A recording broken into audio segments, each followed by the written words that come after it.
Buenas noches, bienvenidos al programa Enemigos Íntimos del debate cara a cara de 7 Televisión. Hoy en un formato diferente. Habitualmente tenemos 2 invitados. Hoy quizá tengamos a 2 invitados también, que es la nueva portavoz del equipo de gobierno y la concejal de feminismo del equipo de gobierno. Es como la doctora Jekyll y Mrs. Hyde, la tenemos hoy aquí. Antes que nada, la primera pregunta es ¿cómo estás? Porque creo que aparte de lo que pasó tan desagradable el viernes, creo que tú padeces asma y te afectó especialmente, ¿no? Sí, bueno, muchísimas gracias por invitarme al programa, encantada de estar aquí. Bueno, ahora ya bien, porque ya han pasado unos cuantos días, pero la verdad es que fue un momento muy desagradable, muy violento y en el que además me encontraba muy mal porque efectivamente tengo asma y entonces, bueno, pues el respirar el humo en un espacio cerrado, en un edificio cerrado, pues la verdad es que no fue nada agradable, ¿no? Y el paso por el centro de salud, pues tampoco, ¿no? El oxígeno, el urbazón, en fin, y toda la tarde pues ya una porquería. Pero bueno, ya está, por suerte nada más y simplemente pues obviamente a día de hoy condenar los hechos, ¿no? Que yo creo que, bueno, pues no sé en qué momento se les pasó a esas personas pues que echar unos botes de humo dentro de un edificio pues podía ser algo agradable para alguien, ¿no? Y alguien, por lo visto, ha puesto en duda que a ti te haya afectado eso. Me resulta sorprendente. Digo, ¿quién quiere fingir una cosa así? Porque estabais dentro del edificio de las casas consistoriales 100, 200 personas, qué sé yo, aparte de los concejales, ¿no? Claro, sí, es que además inmediatamente dijimos a los trabajadores y a las trabajadoras que bajaran, porque es que todo el mundo se estaba ahogando en realidad, y la verdad es que en uno de los pasillos el aire era irrespirable durante bastante tiempo, durante varias horas. Lo que pasa que, claro, efectivamente los trabajadores y las trabajadoras bajaron. Nosotros nos quedamos arriba y, como digo, yo padezco asma, ¿no? Y además, bueno, me parece muy penosa además esas declaraciones y muy machistas también por otra parte, ¿no? Porque precisamente, bueno, pues se duda de la palabra precisamente de las 2 concejalas que fuimos las que sufrimos más en ese momento a nivel de salud, ¿no? Bueno, vamos a entrar. Primero explícame por qué tu concejal, bueno, tú también creo que eres de protección animal, ¿no? Sí. Tenéis unas concejalías rarísimas. Bueno, vamos a la parte medular, ¿no? ¿Por qué se llama, por qué es en plural? Digo porque eso lo vamos a unir luego con la ley trans. Es decir, lo normal sería que se llamara concejal o delegación de feminismo. Antes se llamaba de la mujer, vosotros la habéis querido llamar de feminismo. Vamos, que no es que me parezca mal. Lo que me sorprende es que sea plural. Bueno, yo creo que eso viene de un debate de hace mucho tiempo del movimiento feminista, ¿no? En los últimos años creo que ese debate se ha dado con mucho más argumentos y es precisamente a partir de que el feminismo no tiene una sola raíz, el feminismo no tiene solo una vía, sino que somos muchas mujeres y muchas personas las que nos sentimos representadas por ese feminismo. Pero a la vez son muchas identidades las que precisamente al tenerse que ver reflejadas en ese movimiento necesitamos que varias vías recorran ese movimiento, ¿no? Intentando que sea un instrumento común, pero que representa muchas identidades. Entonces, bueno, cuando hablamos de feminismo negro, cuando hablamos de feminismo de la igualdad, cuando hablamos de feminismo del sur, bueno, incluso del feminismo andaluz, ¿no? Pues al final son ramas de ese tronco común que es el feminismo, ¿no? Y por tanto, pues nos parecía que reconocer que existen múltiples feminismos, porque existen múltiples identidades de mujeres, pues era lo más lógico. Y como desde el movimiento feminista es un debate que se lleva tiempo dando, pues lo quisimos reflejar también en la concejalía, ¿no? Yo te voy a hablar desde mi ignorancia al respecto. Entendía yo que el feminismo es el movimiento de lucha por la igualdad absoluta entre los hombres y las mujeres. Luego, no entiendo yo, o sea, puede haber, como todo un movimiento en esta vida, o sea, si el socialismo es el movimiento por la igualdad entre las personas, pues hay matices, hay tácticas, estrategia y tal. El feminismo es eso, que luego tendrá episodios, vías, gradaciones, se podrá ir más rápido, se podrá ir más lento, pero yo entendía que el feminismo era uno.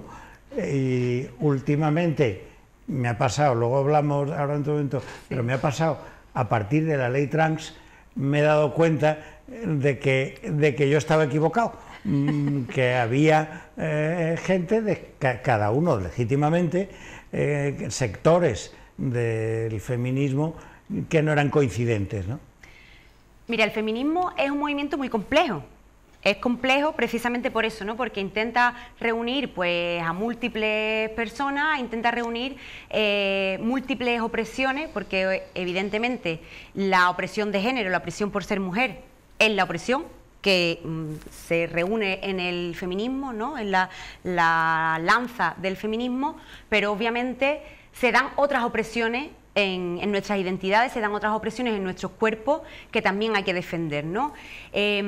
Cuando nace el feminismo, nace además por varias vías, aunque se reconozca sobre todo la más teórica o la pata más burguesa, digamos, pero nacen también otros feminismos que, aunque no se llamen así, nacen desde las fábricas, de las trabajadoras que están en la fábrica, de las sindicalistas, que empiezan un movimiento que, pretendiendo cosas parecidas a las del movimiento burgués. Mary Wollstonecraft, ¿no? Claro, quizás, ¿no? Esa es la parte, digamos, bueno, pues una parte de ese feminismo, pero existen otros múltiples feminismos. Cuando pasa el tiempo, efectivamente, hay muchas mujeres, muchos grupos de mujeres, colectivos de mujeres, que no se reconocen en un feminismo que ellas asumen como burgués, que asumen como blanco, de mujeres que tienen un cierto nivel social, cultural y económico, y por tanto se empiezan a dar otros feminismos pues, que defienden a mujeres que sufren otras opresiones. Pues ya digo, el feminismo negro, el feminismo socialista, por ejemplo, ¿no? Y así, pues yo creo que eso se ha ido multiplicando, pues no digo por cada una de las opresiones que sufrimos, porque no es verdad, pero sí por muchas de ellas, ¿no? Entendiendo que, bueno, pues en una sola rama no se podían reflejar todas esas opresiones y al final todas esas luchas, ¿no? Sino que necesitábamos tener como herramientas que, bueno, pues defendieran cada una de esas líneas, ¿no? Hasta Cayetana Álvarez de Toledo, que era feminista oceánica. Supongo que yo me quedé, ahora se dice ojiplático, ¿no? Pues yo me quedé ojiplático porque no sabía lo que era eso y sigo sin saberlo. Debe haber un sector del movimiento feminista distinto del tronco común o algo, no lo sé, porque ella citaba también a una pensadora feminista de los Estados Unidos, tú sabes que ella es muy políglota, sí, es muy leída y tal, y claro, yo digo, pues hija mía, o hablas de otra manera o no te vamos a seguir, ¿no?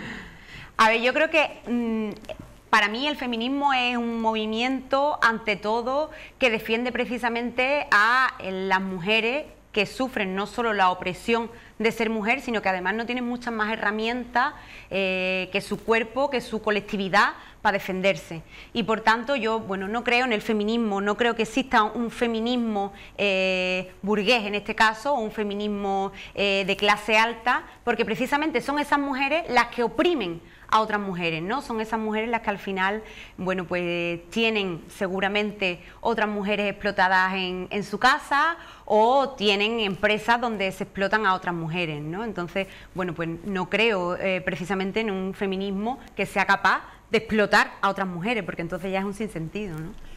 Y yo creo que el feminismo y el ecologismo son los dos grandes movimientos sociales y políticos del siglo XXI. Por supuesto, entroncan con cosas que ocurrieron en el siglo XX, ¿no? Y fíjate, más lejos todavía que Mary Wollstonecraft, ¿no? Pero son los dos grandes movimientos. Y a veces tengo la sensación que en el movimiento feminista debe ser las leyes pendulares de la historia, ¿no? Pero a veces veo, no te digo tú, pero en general, ¿no? que hay veces que el movimiento feminista es un poco exagerado, o sea que exagera, me pasa, tú eres diputada provincial, a mí me pasa cada vez que entro y veo un cartel en la Diputación que contiene mentiras, es decir, que ha habido más mujeres muertas por violencia machista que por accidentes de tráfico. No es verdad. Entonces, claro, me parece que obedece, aparte de que quien lo ha escrito, que yo sé quién es, que es un analfabeta, aparte de eso, digo, y a veces que, claro, que yo comprendo el movimiento pendular, es decir, que habéis estado siglos explotadas, oprimidas, perseguidas, os estáis desembarazando poco a poco de esa opresión, entonces hay un movimiento de péndulo y el péndulo a veces va un poquito más para allá del fiel de la balanza, pero me imagino que tú no tendrás ese sentimiento. Yo, viéndolo desde fuera, pienso, digo, hay veces que me parece un poco exagerado.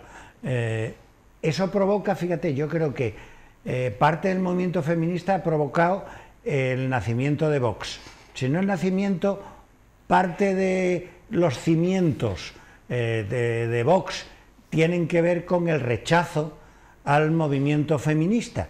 Y entonces la propia palabra feminazis, que ese sector, tanto de medios de comunicación como políticos, utilizan, es porque yo creo que ellos de repente han sentido, o se han sentido quizá agredidos, no lo sé. Te estoy haciendo una reflexión seguramente equivocada, ¿eh?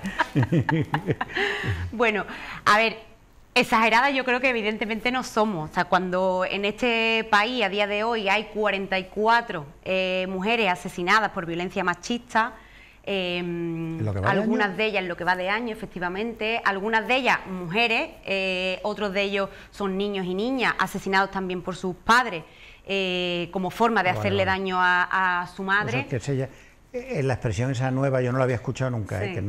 Que está bien dicha, es buen español, que violencia vicaria. Exactamente. Es buen español, que no... Claro, al final no dejan de ser asesinatos machistas. Son asesinatos machistas, independientemente de que sean mujeres, exparejas, parejas, etcétera, o bien hijos menores por hacerle daño a la madre. Me parece que son cifras como muy fuertes, ¿no?, que parten de una violencia estructural, sistemática, pues que me parece que no es nada exagerado que nosotras, pues obviamente pongamos el grito en el cielo y poco, ¿no? Poco me parece. Pero mira, Lorena, que España es de los países, cada crimen es un crimen y es repudiable, pero es de los países de la OCDE, que es donde hay estadísticas, de los países con menor índice de asesinatos. Pero Fernando, eso da lo mismo. O sea, me refiero en el momento en el que hay asesinatos machistas que parten de un sistema, porque evidentemente pues, hay gente en el mundo que es mala y hace actos malos y vale, pues están ahí y tendremos que poner los medios suficientes para que eso no pase. Pero es que los asesinatos machistas, la violencia machista, no parten, no son casos aislados, sino que parten de un sistema social, político, económico, etcétera, que lo que hace es que nosotras seguimos estando en 1 o 20 escalones inferiores a vosotros, en muchos sentidos. El caso de la violencia machista, el caso de los asesinatos, obviamente es lo más grande, ¿no?, lo más gordo y lo más terrible. Pero en el día a día... los abusos sexuales en la calle... Claro, pero en el día a día... O que una mujer vaya insegura, o sea, en el plano de lo ideal, una mujer... O sea, yo soy padre de una hija, ¿me entiendes? Y yo me agobio... Imagínate ella. No, digo, mi hija va a hacerse ahora una prueba para una película y te juro por mi madre que estoy agobiado. Pero porque digo, será una trampa, no sé cuánto, yo me como el coco con pues eso. Pues imagínate, es lo que sufrimos nosotras, ¿no? Entonces, evidentemente, todo lo que nosotras digamos en contra de eso no me parece nada exagerado. Ahora, hay una parte que me parece que deberíamos también nosotras reflexionar en el sentido de alegrarnos también de las victorias que hemos conseguido. O sea, evidentemente no estamos en la misma situación de hace 20 años, no estamos en la misma situación de hace 100 años y creo que eso es gracias precisamente a un movimiento feminista plural que nos ha costado muchísimo tiempo, muchísimo esfuerzo, muchas vidas y que, bueno, pues con ese movimiento hemos conseguido llegar al punto de hoy. Obviamente no estamos donde querríamos, porque seguimos viviendo en un sistema machista, patriarcal, que nos sigue asesinando, que nos sigue violando, que nos sigue haciendo cobrar menos por muchos trabajos, etcétera, etcétera. No voy a exponer aquí todas las violencias machistas que sufrimos. pero no estamos en la misma situación. Entonces creo que nos tenemos por una parte que alegrar de todo lo que hemos conseguido y decirnos a nosotras mismas también que la lucha sirve, que el movimiento feminista sirve y que todos esos movimientos que vamos haciendo en el día a día y de forma colectiva y de forma individual sirven, pero por otra parte, obviamente tenemos que seguir denunciando de la mayor forma posible lo que seguimos sufriendo, porque es que seguimos estando en una situación bastante difícil. El caso de Tenerife, claro, es abominable, el tipo que ha querido causarle daño a su exmujer en 2 niñas indefensas, pero de manera simultánea en Sant Joan d'Espí una mujer ha matado a una niña para hacerle daño al padre, que es violencia vicaria también, practicada por una mujer, y eso ha pasado desapercibido.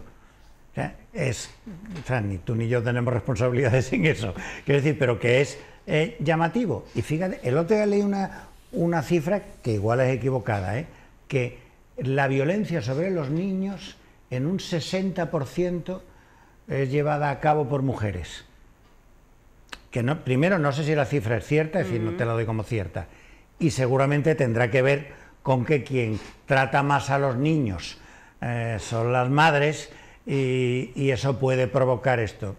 Claro, yo este dato desde luego no lo tengo. En cuanto que salgamos de aquí lo voy a buscar. Búscalo y dímelo. Es que no estoy seguro. Por supuesto. Lo leí el otro día y no estoy seguro. Pero aún así, muchísimas cifras, muchísimos datos, al final lo que nos dan, pues lo que te decía, pues un sistema, una violencia estructural, sistemática, que hace precisamente, bueno, pues que el género masculino sea el que ejerza violencia hacia otros seres que considera a día de hoy inferior o propiedad, pues como son las mujeres, exmujeres, como son los niños, como son también personas mayores, porque muchos de esos casos incluso se dan de hijos a madres, porque consideran, bueno, pues una mujer dependiente o una mujer que al final está en unas condiciones en las que no se puede defender. Y eso es estructural, o sea, esas cifras son muy elevadas y muy grandes, con porcentajes pues que por supuesto no tienen nada que ver con otra clase de cifras que, como decía, hay personas de cualquier género que son malas, que tienen mala voluntad, sí. Por supuesto, eso es innegable, ¿no? No podemos negar que hay ciertas voluntades que no son, pero tenemos que mirar cuáles son, cuál es el sistema en el que vivimos y de dónde parte esa violencia. Y esa violencia parte de ese sistema machista y patriarcal, ¿no? Es otra reflexión que te hago, que también me hago yo, ¿eh? Muchas preguntas que te hago son reflexiones que me hago yo a mí mismo, ¿no? Vosotras insistís mucho eso de por ser mujer. O sea, la violencia que se dirige a las mujeres por el hecho de serlo. Y yo me pregunto, ¿será porque los hombres, por la naturaleza, tenemos más fortaleza física que las mujeres y entonces la violencia se ejerce sobre seres más débiles? Por supuestísimo que no. Te has explicado. Es decir, que si yo te pego a ti es porque tengo más fuerza que tú, no porque tú seas una mujer. Ese mismo tipo que es capaz de pegarte a ti porque sabe que tú no le vas a pegar a él. Yo estoy seguro que a Lidia Valentín, ¿sabe quién es Lidia Valentín? A Lidia Valentín nadie le va a poner un dedo encima. Bueno, porque te atiza una aguantada que te manda. Claro, el sistema patriarcal no funciona así. Primero porque las violencias son múltiples y por supuesto no todas tienen que ver con la violencia física. Cuando hablamos, por ejemplo, de que nosotras seguimos cobrando mucho menos por trabajos iguales o parecidos a los de los hombres, cuando seguimos teniendo las cifras de desempleo mayores que las de los hombres, cuando sufrimos otra clase de violencia como son la económica, como son la psicológica, pues evidentemente no tiene absolutamente nada que ver con la fuerza física, ¿no? El sistema patriarcal, como decía, está basado precisamente, bueno, tiene siglos y está basado precisamente, bueno, pues en una demostración en todos los sentidos de tener un poder ya digo, en muchos sentidos de la vida, o en casi todos los sentidos de la vida, superior al de las mujeres, ¿no? Eso es como está estructurado el sistema patriarcal. Obviamente sabemos de sistemas que no están estructurados de esa forma, que no han estado estructurados en la historia de esa forma, y por tanto entendemos que es posible otra clase de sistema, ¿no? Otra clase de vida en la que pues no haya esa superioridad, o no se crea en esa superioridad el hombre o los hombres frente a las mujeres, ¿no? No te voy a negar que en términos absolutos haya más paro femenino que masculino, y la media o la mediana, que nunca terminé de aprender cuál era la diferencia entre media y mediana, pero bueno, que como media, la mujer gana menos que el hombre. Yo no conozco ningún caso, en mi empresa, ¿entiendes? Y en las empresas privadas que yo conozco, que en algunas me he quejado de que no haya directivas mujeres, ¿no? A veces tiene que ver, Lorena, con que a las mujeres se les plantea un dilema que no se nos plantea a los hombres, que es la realidad, es decir, que es el dilema de la maternidad, ¿no? Es decir, hay mujeres que en un momento de su vida deciden que quieren ser madres y que anteponen la maternidad a la progresión laboral.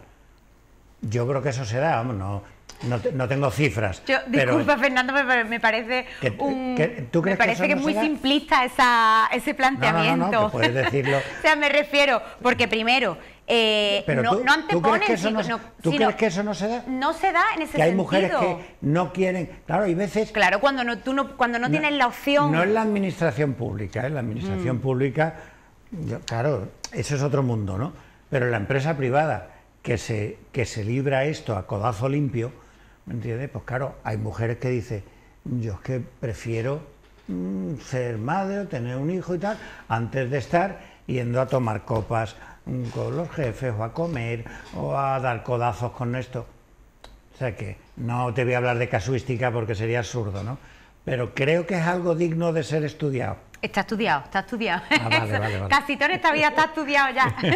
Pero la verdad es que eso, o sea, que no son ellas las que, o no somos nosotras quienes anteponemos una cosa u otra, sino que al final, pues que tú tienes que elegir entre dos cosas que te hacen feliz en la vida, y a veces pues la decisión es muy difícil. Eso en primer lugar, ¿no? No hay un planteamiento de que las personas, no las mujeres, sino que las personas podamos combinar la vida personal con la vida laboral, con el ocio, con muchas otras cosas, ¿no? que nos hacen también felices.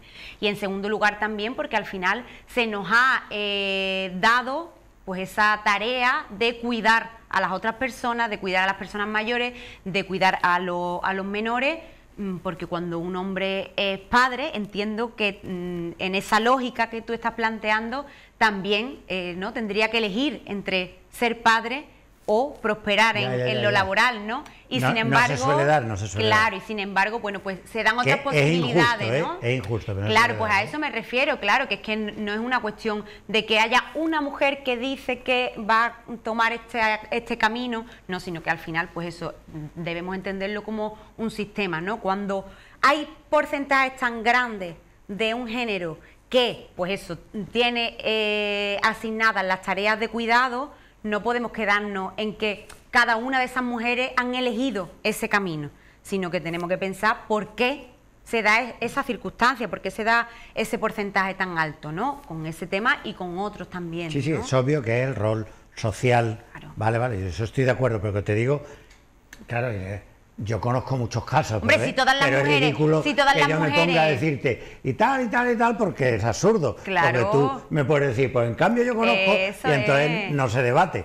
Si todas las mujeres en realidad, bueno, pues optaran por eso, o no se dieran otro tipo de casuística, o no se dieran hombres que por suerte a día de hoy empiezan a tomar también la tarea de cuidado, entonces que estaríamos todos muertos, porque en realidad no es solo una cuestión de maternidad o paternidad, sino que los cuidados son algo mucho más grande. Todas las personas necesitamos cuidados a lo largo de nuestra vida. También, pero vamos, esto no tiene nada que ver. Creo que hay un problema que se da en España, que no se da en países del norte de Europa, que el Estado se desentiende de los niños hasta los 3, 4 años, es decir, en los países nórdicos, por ejemplo, que tiene índices de natalidad mucho más alto porque el Estado facilita la natalidad. Pero bueno, otra cosa sobre el tema de la brecha salarial, ¿no? Otra reflexión que te hago. ¿No tendrá que ver con el hecho de que la mujer, por regla general, se ha ido incorporando al mercado del trabajo, al menos en España, desde mediados del siglo pasado para adelante? Es decir, antes las mujeres eran amas de casa.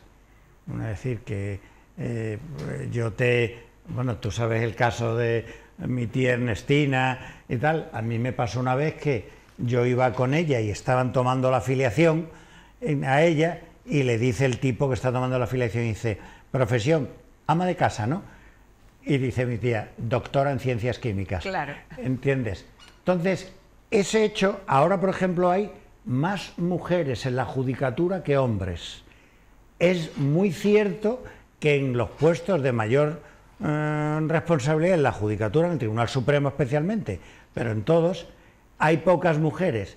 Yo tengo la sensación de porque no les ha dado tiempo a llegar, porque cada año, cada oposición, la proporción, te he dicho esa, por decirte una que es muy vistosa y un poder del Estado, ¿no? La proporción de mujeres con respecto a hombres puede ser del 65 al 35. Entonces, yo siempre pienso y digo, veo al Tribunal Supremo y digo, joder, que hay 20 hombres y 3 mujeres. Es verdad. Claro, pero da la casualidad de pero que... pienso, digo, dentro de 15 años, necesariamente, estadísticamente, va a ser al revés.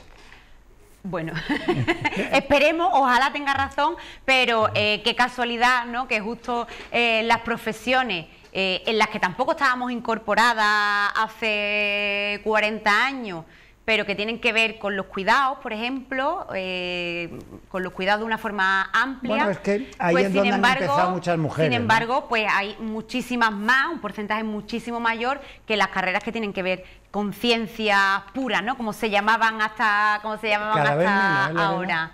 Entonces, bueno, pues creo que eso no es casualidad, efectivamente. Fíjate, y después... En mi clase en 1975, que éramos 200, el 60% eran mujeres. Años 75, ¿eh? Pero no eran ciencias puras, no era arquitectura, no era física, claro. Y después, por otra parte, bueno, pues precisamente tiene que ver y no tiene que ver eso con la brecha salarial, ¿no? Hay una parte que obviamente tiene que ver cuando son profesiones que están más valoradas yo veo socialmente. Que la mujer se va incorporando, claro, va adquiriendo responsabilidad, va adquiriendo puestos de mando, va escalando en las profesiones mejor retribuidas. Pero eso no funciona así, porque no es una sola generación la que ha pasado ya por eso, ¿no? Son varias generaciones ya. Entonces, al final, bueno, pues siguen algunas cuestiones vetadas socialmente. Legalmente nosotras podemos acceder a la carrera que queramos, en teoría podríamos acceder a la carrera laboral que quisiéramos, y sin embargo no pasa, y no pasa habiendo pasado ya varias generaciones. Pero ¿no? ¿Tú no pasa? ¿Por qué no pasa? Bueno, pues porque, por ejemplo, nosotras cuando somos pequeñas, a nosotras nadie, o sea, no tenemos un modelo de ver en otras mujeres que están en ciertas profesiones. Te pongo un caso que es como súper simbólico, ¿no? El fútbol. Que además yo sé que te gusta. Te pongo el ejemplo. Y además juega mejor que uno que hay por ahí. Nosotras, cuando somos pequeñas, y por supuesto cuando somos mayores, no tenemos modelo, no tenemos ningún modelo, porque el fútbol masculino... Pero el fútbol masculino al final es el que sale por la tele. Son los tipos los que ganan millones, los que pueden vivir realmente de esa profesión, y además muy bien. Y sin embargo nosotras, pues claro, no hemos tenido esos modelos. Entonces, hasta que tú no incorporas esos modelos, hasta que tú no te ves reflejada y dices, oye, pues yo puedo ser igual que esa tipa, pues entonces no puedes ver las profesiones que tiene encima de la mesa, ¿no? Mi hija en el Instituto Drago no le dejaban, le gustaba el fútbol, a mi hija le gustaba el fútbol siempre, no le dejaban jugar, no le dejaban jugar los niños. Yo tuve que buscar en el pabellón Portillo, fíjate si yo soy viejo, que existía el pabellón Portillo, una hora para que unas pocas de niñas que querían jugar al fútbol pudieran jugar, pero los niños no le dejaban jugar. Ahora eso es imposible, Lorena. Hombre, claro, es que se los comen. Ahora eso, afortunadamente... Es que se los comen. Claro, pero aún así, se prende fuego al instituto. Por supuesto, pero aún así, si tú miras, por ejemplo, los clubes de fútbol... Te estoy hablando de hace 25 años. Claro, pero si tú miras, por ejemplo, a día de hoy, los clubes de fútbol que hay en la ciudad de Cádiz, sigue habiendo un porcentaje muchísimo más grande de clubes masculinos que femeninos. Sigue habiendo más en las pistas, porque además, bueno, porque tengo también amigas que juegan al fútbol, juegan al baloncesto y me lo dicen. Al final, muchas de las pistas están ocupadas también por ellos. En fin, que es que, bueno, pues eso sigue estando ahí, no podemos negarlo, no podemos... Bueno, pero como dijo Confucio, Lorena, un camino de 1000 kilómetros empieza por el primer paso, ¿eh?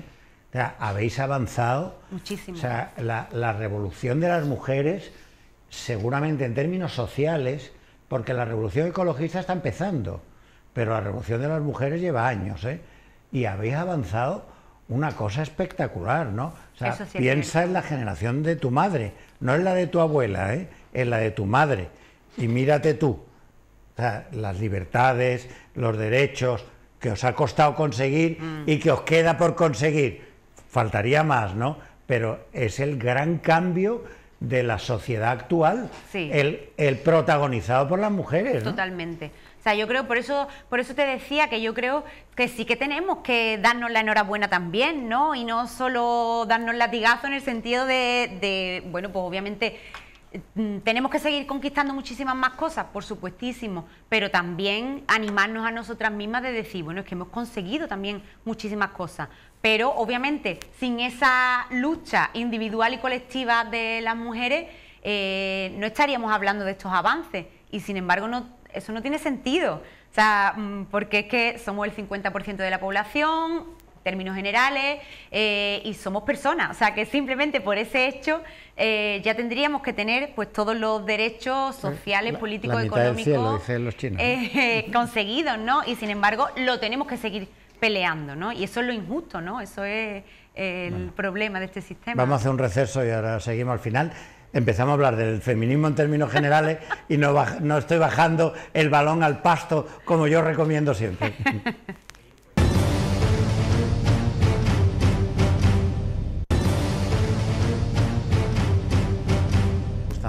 Ni los coches.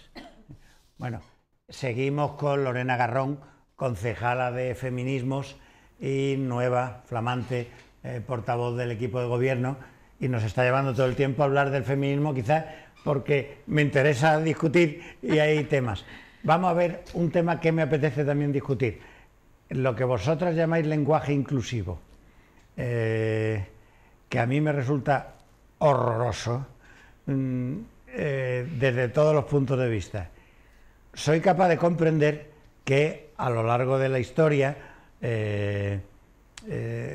ha podido haber en la marginación del papel de la mujer haya tenido reflejo en el idioma, pero de ahí a determinadas cosas que uno se ve en el lenguaje, pues al final el lenguaje es lo que nos hace pensar y es lo que nos comunica unos con otros, y uno no puede crearse ni uno ni unos cuantos crearse su propio lenguaje, porque si no, nada más que se entienden entre ellos. Si queremos que nos entienda la mayoría, tenemos que hablar como habla la mayoría. Entonces yo te voy a confesar, yo veo un artículo que empieza, tu alcalde, por ejemplo, yo le tengo mucho cariño a tu alcalde, bueno, mi alcalde también, que si no mi hija me mata, ¿me entiende? Que yo cada vez vecinos y vecinas, no sigo leyendo. Sí me parecería bien, el lenguaje escrito es distinto que el lenguaje hablado, ¿eh? O sea, ahí acepto que es más fácil el doblete o desdoblar y tal. Ahí soy capaz de entenderlo. Antiguamente siempre se decía señoras y señores. Y no pasaba nada. Ya estaba todo el mundo incluido y a partir de ahí uno utiliza el masculino plural, que es el género no marcado. Así en todas las lenguas romances, ¿eh? O sea, no en el español, no en el inglés, pero porque la lengua inglesa no tiene género. O sea, es decir, que cuando tú dices una palabra, no hay femenino, hay veces que tienes que añadirle después si es macho o hembra, relativo a un animal o relativo a lo que sea. Entonces, me parece a mí Y ya para qué te cuento, cuando escuché lo de niñes, yo digo, yo de aquí me tiro por los bloques en el momento más insospechado, ¿no?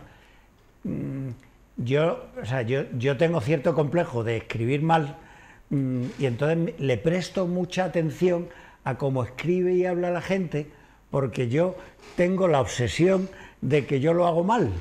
Y entonces me llama la atención gente que marcan pautas para los demás, ¿no? Es decir, si Irene Montero habla de una manera, podría decir, bueno, que Irene que habla como quiera, o Lorena Garrón que hable como quiera, ¿no?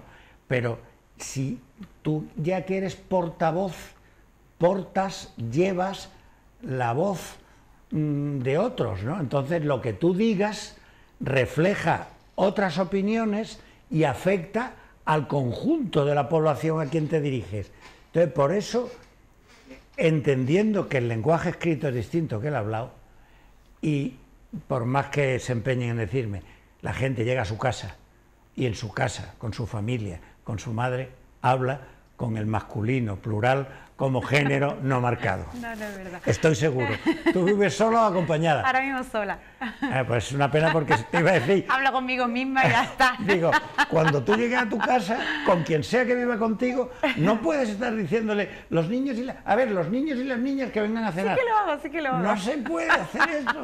Mira, yo creo que ahí hay un principio que es la economía del lenguaje, claro, Lorena, que existe, es universal, ¿eh? En todos los idiomas, ¿eh? Yo creo que ahí hay varias cuestiones, ¿no? Una cuestión que es una máxima, ¿no?, del feminismo, que es lo que no se nombra no existe, ¿vale? Yo eso no estoy muy de acuerdo. Yo estoy totalmente de acuerdo, porque precisamente nosotras, mujeres, como la mitad del mundo que se ha visto excluida en muchos aspectos, en múltiples aspectos, nos hemos visto también excluidas del lenguaje, ¿no? Y igual para mí, pues la misma exclusión me produce, me veo igual de poco reflejada cuando veo una foto, por ejemplo, de ministros o estas cumbres internacionales donde las fotos son casi todos hombres y muy pocas mujeres.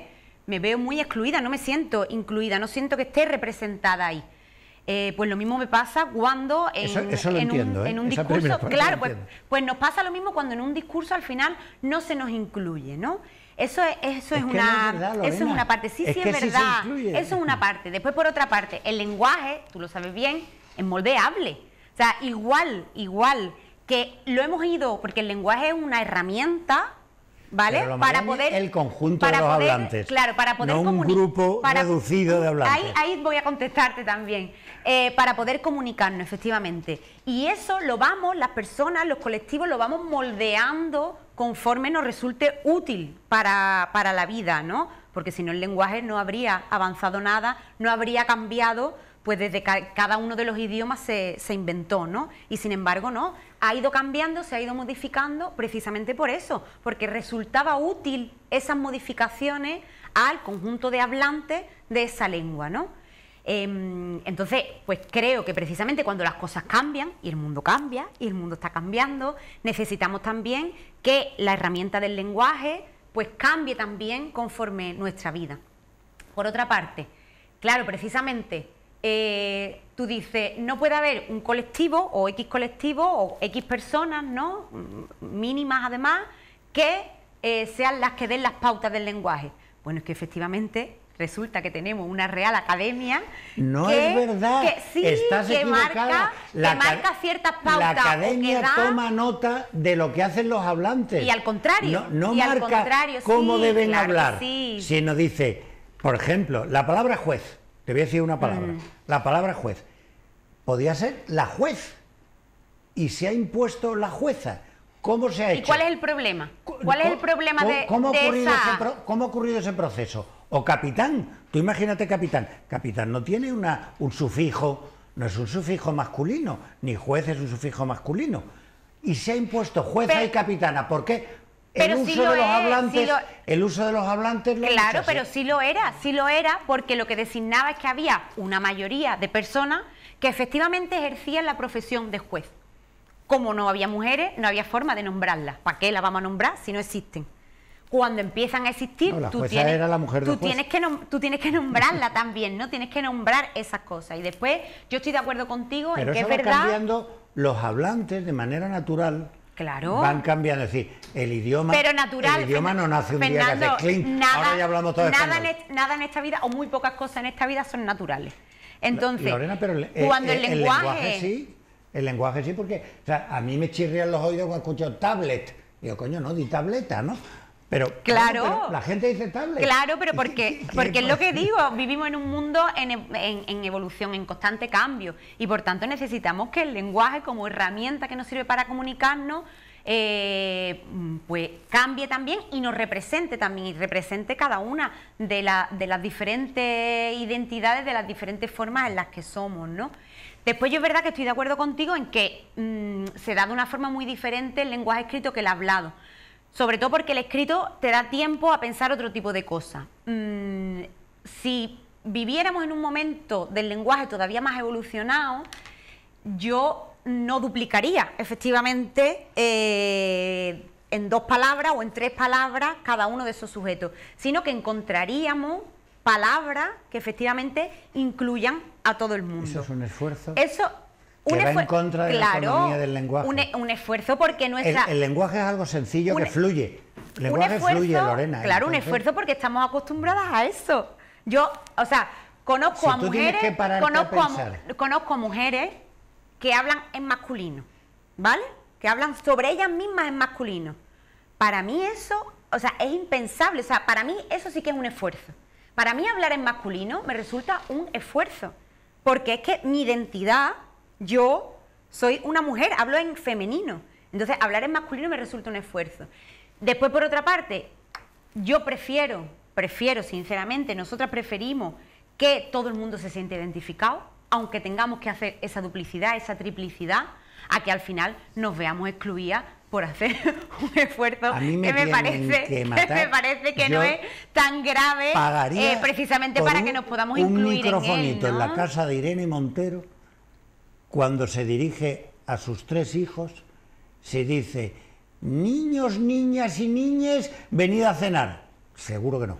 Pero seguro que se encuentran otras palabras, que al final incorporan a todo el mundo. Porque es la economía del lenguaje. Entonces, todo aquello que complica el lenguaje... Pero ¿y por qué la economía del lenguaje al final es masculino? Bueno, pues esa economía podría estar del mismo sentido, Lorena, lo mismo en que femenino, porque esto se pone con B o con V. Es decir, que la economía del lenguaje es una cosa que entra dentro del proceso cognitivo de las personas, ¿me entiendes? Y se habla así. Es decir, si tú puedes decirle a esta botella, ¿para qué le vas a llamar recipiente de PVC que puede contener un líquido? Por supuesto, pues le llamas botella. Porque la botella no siente ni padece, ni se siente representada o no representada. Tú me has entendido lo que yo quería decir, sí, es el principio de la economía del lenguaje. Fernando, pero estamos hablando de personas. No estamos hablando... A mí me da igual si esto se pronuncia en femenino o en masculino, ¿entiendes? Porque es un objeto. Pero cuando hablamos de personas... pues sí necesitamos estar representada, claro que necesitamos estar representada, porque si no es como si no fuera con nosotras, y claro que va con nosotras. Bueno, no nos vamos a poner de acuerdo. Y es que obviamente no. No, quería hablar de otros temas contigo, y entonces claro, la ley trans. Sí. La ley trans. O sea, ahí he comprendido los 2 sectores diferentes del movimiento feminista. Tengo la sensación, corrígeme, porque me ha costado trabajo comprender la postura contraria a la ley trans de gente para mí muy respetable en el movimiento feminista, ¿no? Es decir, te voy a citar nombres: Carmen Morillo, mi hermana, Charo Rizo, que no sé si conoce a Charo, sí. Gente que llevan años, es decir, cuando nadie había en Cádiz en el movimiento feminista, ellas lo estaban. Y están en contra de la ley trans porque piensan que se banaliza el hecho de ser mujer, que yo mañana voy al registro civil, mañana, cuando esté en vigor la ley, ¿no? Y digo, yo soy Fernanda, y entonces va un tipo y registra que yo soy Fernanda, solo porque lo he dicho yo, ¿no? Entonces se banaliza, aparte de las miles de bromas que han surgido por ahí, algunas con más fortuna que otras, pero... Y ahí entendí, fíjate, mi propia hermana me dice, es que un violador puede ir al registro, decir que es mujer, pasa a una cárcel de mujeres. inmediatamente, uno que esté en la cárcel. Te digo, eso, mi hermana explicándome, porque yo cuando no entiendo algo, intento leer, preguntar, hasta que lo entiendo, ¿no? Ahí he entendido la diferencia y me ha parecido, entonces, que es justo, por supuesto, que se atienda a las personas trans y a todas las identidades sexuales, las que haya y las que pudiera haber en el futuro. Faltaría más, ¿no? Pero creo que en ese aspecto concreto, que es lo que ha costado al gobierno arrancar, me parece a mí que ha habido un exceso. No sé cómo lo ves tú. A ver, a mí por una parte me está resultando, bueno, a mí en conjunto, ¿no? Un debate muy doloroso, porque al final un movimiento feminista que durante los últimos años estaba más o menos unido, con evidentemente sus líneas diferenciales y tal, pero que estábamos más o menos unidas en frentes comunes. Este debate ha roto con muchos de esos puentes, ¿no? Y a mí la verdad es que eso me da mucha pena, porque con todo lo que nos está cayendo, ya lo hemos hablado antes, pues creo que deberíamos hacer un esfuerzo por estar unidas, por encontrar puntos de acuerdo. Pero por otra parte, yo creo que también está habiendo mucha desinformación o falta de información con este debate. En muchas autonomías, incluida la nuestra, incluida Andalucía, hay leyes aprobadas que se parecen muchísimo a la ley que se va a aprobar o se pretendía aprobar desde el Gobierno central. Y no ha pasado nada. En Andalucía desde 2015 esa ley está aprobada, ¿vale? Y no ha pasado nada. Para mí lo que ha pasado es que se han conseguido una serie de derechos a un colectivo muy vulnerable, y ha pasado también pues que muchos menores, muchas personas han podido ser un poquito más felices, han podido tener menos trabas en su vida. Hay ciertas cuestiones como la que tú estás diciendo que efectivamente se están poniendo encima de la mesa, que no son reales, porque por ejemplo cuando se comete un delito, con el tema de violencia de género, por ejemplo, se ha puesto mucho encima de la mesa, ¿no? Se juzga a la persona por el momento en el que cometió el delito, no después. Por otra parte, pues precisamente esas agresiones, es que no se tiene constancia de que se hayan dado agresiones de mujeres trans, por ejemplo, a otras mujeres, ¿no? Más allá, bueno, de los conflictos que podamos tener entre personas, ¿no? Entonces yo creo que en este sentido, y como eso muchísimos más ejemplos, ¿no? En ese sentido yo creo que está habiendo una falta de información. Sería una cosa como muy extraña que precisamente, porque el kit se está poniendo en la parte de las mujeres, ¿no? En las mujeres trans. Es una cuestión muy extraña que precisamente el género masculino, que es el que tiene trans, eso... Mujeres atrapadas en un cuerpo de hombre o al revés, claro, es que son mujeres trans. Es que no sé lo que quiere decir mujeres trans. Mujeres trans son personas... Una identidad de hombre... Claro, personas que han pasado en un proceso de haber sido clasificado como hombre a pasar a una identidad mujer, ¿vale? Eso es una mujer trans. Bueno, pues sería muy extraño que de forma mayoritaria o de una forma muy grande, los hombres, que son los que tienen una posición privilegiada, pasasen precisamente a una posición del género oprimido, que somos las mujeres, ¿en razón de qué? ¿En razón de qué? ¿De una lista cremallera, por ejemplo, de entrar en un cupo de lista cremallera frente al resto de privilegios que tienen los hombres? Hombre, me parece un poco absurdo, bueno, ¿no? En el deporte puede haber una ventaja, por lo que hemos dicho antes, es decir, el hombre por su constitución física suele tener más fortaleza, entonces puede haber hombres que compitan en la categoría femenina y tengan una ventaja con respecto a las mujeres. Pero que en el resto de los aspectos... Por decirte algo. Claro, ¿no? Pero que en el... Que no me parece una cosa importante, pero que puede ser. Pero que en el resto de los aspectos de su vida, al final, cuando tú asumes, cuando tú sientes, cuando tú te identificas con el género mujer, sufres una serie de opresiones que, pues que creo que por una mínima parte de tu vida pues creo que no tiene mucho sentido, ¿no? Dejar todos esos privilegios para pasarte justo al género que está oprimido, para pasarte justo al género pues que sufre violencia, múltiples violencias además, que sufre vejaciones, etcétera, ¿no? Y además eso... ¿A ti la ley te parece bien? Dime sí o no. No me des volteretas. La que se está aprobando ahora mismo me parece insuficiente. La que ayer o antes de ayer la que aprobó el Consejo de Ministros, aprobó el Consejo de Ministros martes, me parece insuficiente, me parece bien, o sea, me parece que se han conseguido algunas cosas en positivo, pero creo que faltan otras muchas. Creo que faltan otras muchas. Bueno, vamos a hablar del, me parece que vosotros le llamáis abolicionismo, que también he visto que hay como dos... y muchísimos más. No, pero, o sea, veo, o sea, yo tengo, te voy a resumir... Cuesta trabajo decirlo en un hombre, pero lo voy a decir de todas las maneras, ¿no? Yo tengo una conducta, una opinión libérrima. Es decir, todo aquello que hagan personas adultas por propia voluntad de todos ellos, ¿entiendes? Me parece lícito, sin más. Entonces, creo también, digo porque he escuchado...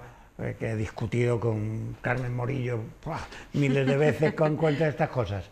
Si un hombre, o sea, todo el mundo de alguna manera vendemos nuestro cuerpo, de una manera o de otra. Los que desarrollamos una actividad profesional de carácter intelectual también, pero es de otra manera. Pero un hombre que está con una zoleta en agosto a 45 grados sacando remolacha, no está por gusto, está vendiendo su cuerpo, ¿no? Lo mismo que una mujer que no haya sido, porque vamos a apartar del tráfico de mujeres, las esclavizadas, todo eso hay que acabar con eso, es obvio. Pero imagínate una mujer que por propia voluntad, porque piensa que es más fácil, que es más cómodo, que se le retribuye mejor por las causas que sea, desea dedicarse a la prostitución. ¿Por qué se va a prohibir? Entonces, esa es mi opinión. Pero dicho eso, he visto, por ejemplo, la Asociación Pro Derechos Humanos pretende la legalización de la prostitución como forma de acabar con la trata de mujeres y con la manera de conseguir derechos laborales, médicos, etcétera, a las mujeres que son trabajadoras del sexo.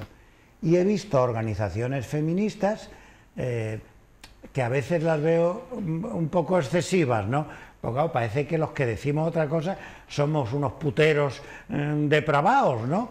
Y ya te digo que mi opinión es solo esa, es libérrima, ¿no? Nada más que quiero libertad. Bueno, te he hecho un rollo muy grande y ahora quisiera saber tu opinión al respecto. Bueno, yo creo que este es un tema muy complejo. Es un tema muy complejo. Creo que se dan más posiciones que las que tú has mencionado, unas cuantas más. Precisamente ahora creo que había un momento en el que hemos encontrado un punto que ahora, si me permite, te explico brevemente, pero lo que no podemos olvidar es que nosotros vivimos a día de hoy en un sistema patriarcal y capitalista. Y por tanto, bueno, pues existen una serie de estructuras, para mí, como es la prostitución, que es una estructura que es patriarcal y capitalista.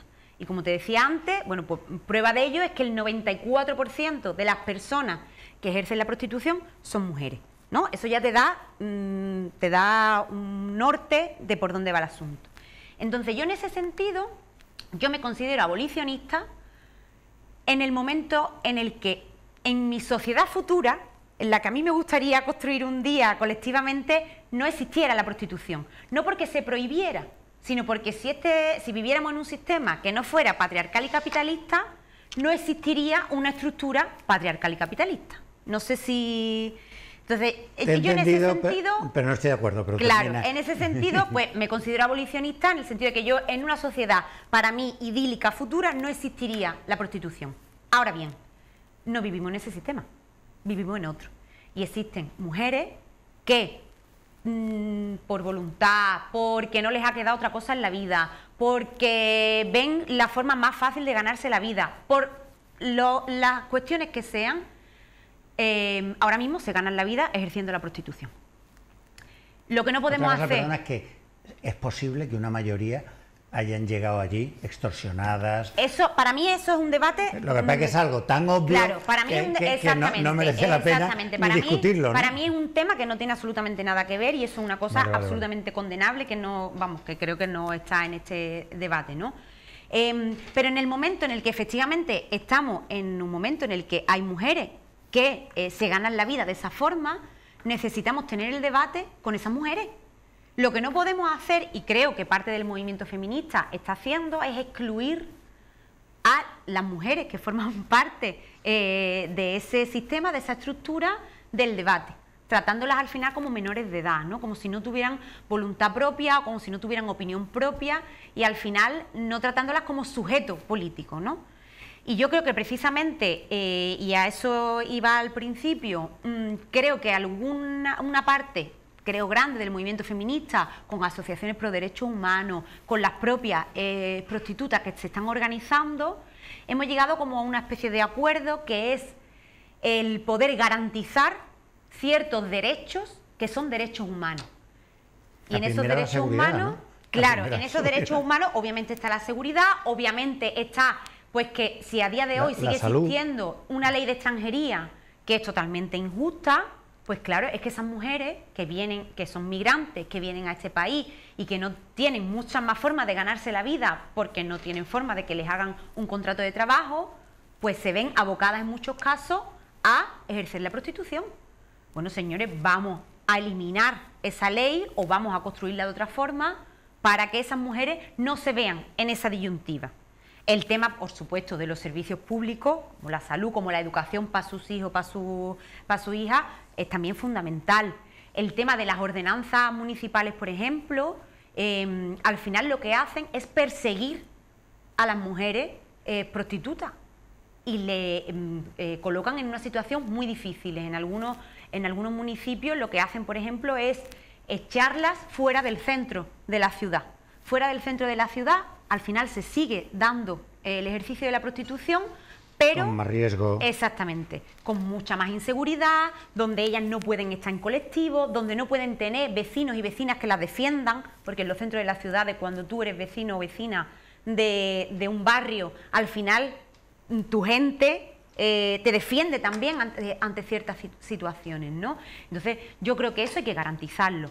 Vamos, estoy convencidísima. Y por otra parte, obviamente, hay que meter un debate, una línea de debate, que es el mercado laboral que tenemos ahora mismo. O sea, si tenemos un mercado laboral que al final nos lleva o lleva a muchas mujeres a estar en puestos de trabajo de miseria, explotadas, pues claro, tú entre una forma de ganarte la vida explotada y otra forma de ganarte la vida explotada, bueno, pues hay algunas mujeres que eligen una cosa y otras mujeres que eligen otra, pero en cualquiera de los casos, al final, es mínimo explotación laboral, ¿no?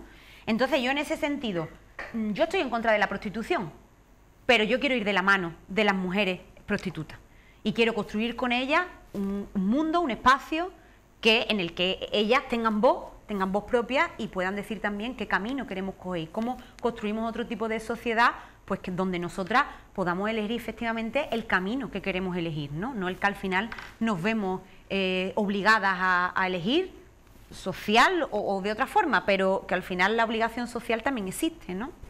Bueno, tenemos que terminar ya. Te voy a hacer una pregunta desagradable, te aviso.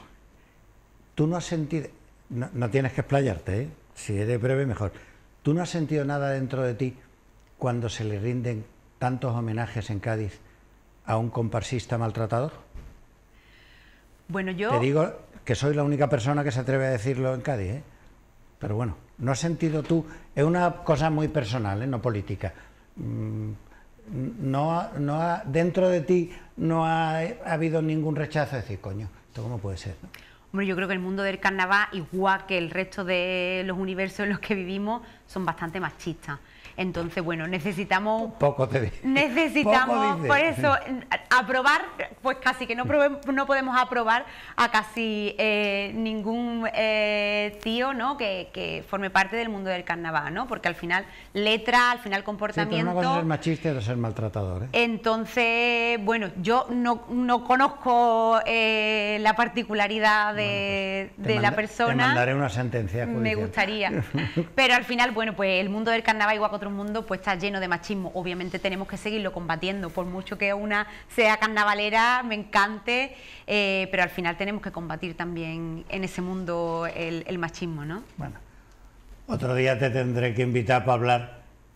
Yo me he divertido mucho en la conversación, pero digo que no hemos hablado de tu papel como portavoz del equipo de gobierno. Pues otro día me invita Fernando Así y yo que vengo encantada. Otro día vienes aquí y hablamos de política general, de cómo ves la ciudad, de cómo ves la gestión del equipo de gobierno y haces de portavoz, que voz es femenino, por cierto, la palabra voz es femenina.